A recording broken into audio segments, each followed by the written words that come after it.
তীব্র গরমের পর বৃষ্টি দিল্লিতে, কিন্তু তাতে আবহাওয়া স্বস্তি হলো। রাস্তার জমা জলে প্রবল অস্বস্তির ছবি। কয়েকটি জায়গায় জল জমে বিপর্যস্ত জনজীবন এবং মিন্টো রোড সহ বেশ কয়েকটি রাস্তায় এক কোমর জল। মিন্টো রোডের ওপর গাড়ি ভেসে যেতে দেখা গিয়েছে এবং গত কয়েকদিনে দিল্লির তাপমাত্রা 40 থেকে 45 ডিগ্রি কাছাকাছি ছিল এবং বৃহস্পতিবার বৃষ্টির কারণে তাপমাত্রা এক ধাক্কায় 35.4 ডিগ্রি সেলসিয়াসে নেমে এসেছে।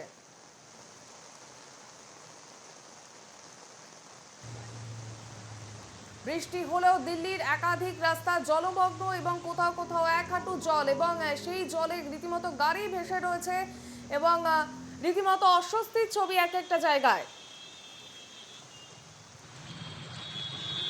মিন্টো রোড সহ বেশ কয়েকটি রাস্তায় এক কোমর জল। মিন্টো রোডের ওপর গাড়ি ভেসে যেতে দেখা গিয়েছে।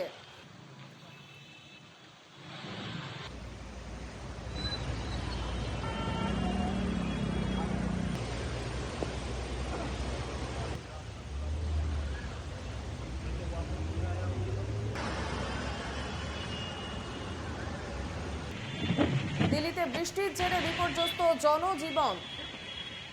প্রবল বৃষ্টিতে বিপর্যস্ত দিল্লি এবং বেশ কিছুদিন ধরে দিল্লির তাপমাত্রা ছিল 40 থেকে 45 ডিগ্রির কাছাকাছি, তবে বৃষ্টির কারণে তাপমাত্রা এক ধাক্কায় নেমেছে 35 ডিগ্রিতে।